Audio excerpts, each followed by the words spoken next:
Bom, olá pessoal, meus amigos, minhas amigas, aqui é o William Jacob e é com grande alegria que nós iniciamos mais um estudo das obras de Leon Denis, dando sequência, dando continuidade aqui ao estudo do livro Um Olhar sobre o Tempo Presente.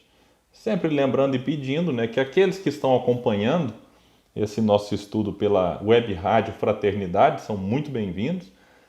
Comentem com amigos, não só deste estudo que nós temos aqui na rádio, mas também com a programação bem extensa e muito é, consoladora e esclarecedora que nós entramos em contato com a Rádio Fraternidade, e aqueles que acompanham aqui no nosso canal do YouTube. Se inscrevam, ativem as notificações, convidem outros amigos também para conhecer esse canal, que é uma fonte de divulgação também do conteúdo espírita, das lives, desses estudos de Leon Denis e muitas outras coisas que nós fazemos vinculados ao movimento espírita. Bom, hoje nós estamos então no terceiro estudo do livro Um Olhar sobre o Tempo Presente, repito, e faremos aqui a continuidade do capítulo 1, intitulado por Leon Denis A Juventude e os Anseios por um Mundo Novo. Talvez alguém está observando o título do capítulo e pensa, poxa, mas no primeiro estudo deste capítulo ele não falou de juventude. Nesse segundo, talvez também não fale, estou vendo aqui agora, vai estar um pouco mais para frente, mas fiquemos tranquilos, daqui a pouco o Leon Denis vai fazer uma abordagem em relação aos jovens, mas é sobretudo no capítulo 2 e também no terceiro, é que ele vai aprofundar esse seu olhar aqui, em especial no 3. O 3 chama a Juventude Idealista e o Progresso, é um capítulo maravilhoso. Bom, no estudo anterior, a gente falava de como que o Espiritismo não veio combater as religiões. Denis chega a falar que o Espiritismo poderia, caso as religiões aceitassem os seus princípios e as suas provas, fortalecer essas religiões, de certa forma, no combate ou na oposição que se faz ao materialismo. Por quê? Porque o Espiritismo apresenta provas da imortalidade da alma, E essas provas poderiam ser utilizadas e aceitas pelos religiosos de diversas religiões. E esses estariam então munidos, vou usar uma palavra para a gente compreender, de uma arma poderosa contra o materialismo. E é bom distinguir bem, porque a gente às vezes pensa que o Espiritismo é contra os materialistas. Não. O materialismo é a ideia, é a negação do espírito, é a ideia de que tudo se resume aos interesses da matéria, já que além do corpo não se tem vida.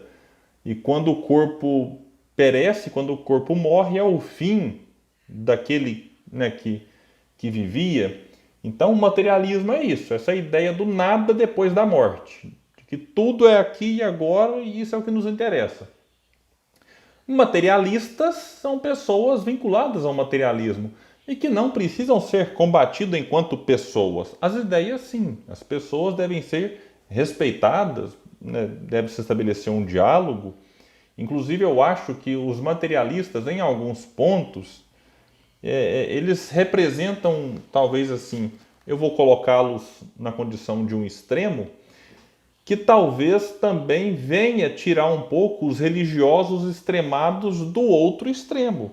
Portanto, os religiosos muitas vezes, eles vivem desprezando a experiência corporal, como se não importasse, como se não necessitássemos preocupar com as coisas do mundo terreno.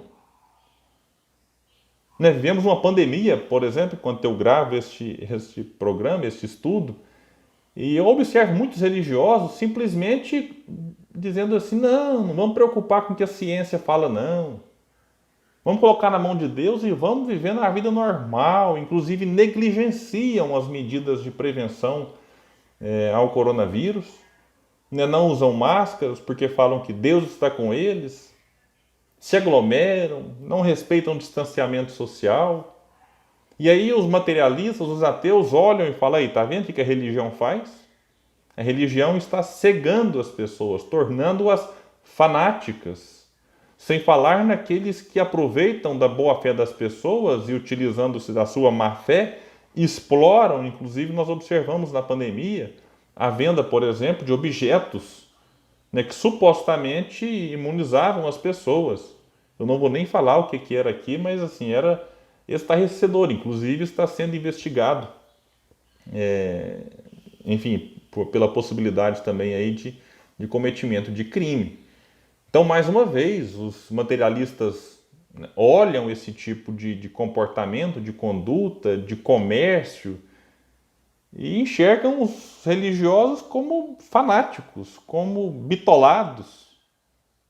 Então, os materialistas vêm propor algumas reflexões que a gente não precisa admiti-las na sua totalidade, mas às vezes é importante. Porque talvez a provocação que eles fazem é justamente tentar trazer um pouco dos religiosos fanáticos para um equilíbrio, para um bom senso. E aí, quando o materialista percebe o bom senso do outro lado, ele pode até se sentir desconfortável. Fala, puxa, aquele lá é religioso, mas ele segue as medidas orientadas pela ciência. Né? Por exemplo, tem gente falando que não vai tomar vacina porque Deus a imuniza, tem fé em Deus, e que se morrer também, que tem, a vida continua. Então, quando os materialistas veem esse tipo de fala, lamentam, zombam. Mas quando os materialistas observam religiosos que acreditam em Deus, têm fé na vida futura, acreditam e conhecem a respeito da imortalidade da alma, e mesmo assim utilizam máscaras, evitam aglomeração, tomam vacina, ou seja, respeitam a ciência, aí eles começam a perceber, puxa, está havendo ali uma união, em que o indivíduo aproveita da fé que ele desenvolveu graças ao contato que ele teve com a religião, mas não desprezou a ciência, que historicamente falando, estiveram em campos opostos, como se uma tivesse que negar a outra. Então, Leon Denis vem chamar a atenção, voltando para o livro, que o Espiritismo vem oferecer às religiões elementos que, se fossem bem aproveitados, iriam fortalecê-las. Só que, além delas não aceitarem, elas às vezes insistem, isso aqui não é nenhuma crítica, é apenas uma constatação. Boa parte das religiões e dos religiosos, além de não aceitar aquilo que o Espiritismo lhes oferece, continuam apegadas, que Lenin vai falar aqui, estão apegadas a seu conceito de vida e de destino, e insistem em explicar a vida futura de modo que já não corresponde às necessidades dos nossos tempos, às aspirações do século e às exigências da lei de progresso. Quando ele fala aqui que às vezes as religiões insistem nisso que as pessoas já recusam, já não aceitam mais, já falam, puxa, eu acho que não é bem assim. Eu me recordo quando eu estava num congresso espírita de Goiás, um congresso que inclusive homenageava ali os 150 anos de publicação do livro Céu e Inferno, e no final do congresso a gente assistiu lá um debate interreligioso, um bate-papo, uma troca de ideias, e lá estava, além da freira, a irmã Ilha, convidaram também um padre, não me recordo se teve um pastor, eu acho que teve, mas o que me marcou muito foi a fala do padre. O padre dizendo que todos os dias, não sei se foi uma força de expressão, falou isso para chamar a atenção, mas dizer que todos os dias, e mesmo que não seja todos os dias, né, se for uma vez ou outra, já é algo que merece a nossa atenção, pessoas vão à sua igreja, lhe procuram preocupadas e com medo do inferno. E demonstram então as suas dúvidas. E o padre me surpreendeu porque ele falou, né, afirmou perante lá milhares de pessoas ao vivo, mais transmissão, inclusive isso talvez tenha sido assistido por outros católicos ou simpatizantes do espiritismo, mas que frequentam o catolicismo, que se sentem bem lá e não tem problema nenhum nisso. A gente tem que ficar onde se sente bem. Ele disse que orienta as pessoas de que céu e inferno são estados de consciência. Ou seja, eu não sei, sinceramente falando, como que o clero, a alta cúpula da igreja, encara e transmite essas noções de céu e inferno. Digo sinceramente, não sei. Mas, né, este padre em específico está com uma fala que eu até brinco, né, extremamente espírita. Ele deve ter lido o livro Espírita, em que céu e inferno são, de fato, estados de consciência, de modo que a pessoa pode estar na mesma casa, vivendo um chamado inferno astral, com a sua consciência pesada, culpada por erros cometidos e naquele processo ali de remorso e tudo mais, ou até aprofundando-se no erro por não ter ainda percebido que se trata de um erro, não ter ainda arrependido. E podemos ter na mesma casa indivíduos vivendo um paraíso na própria consciência. Paraíso porque cumprem com os seus deveres, porque tentam, na medida do possível, cumprir com a lei divina.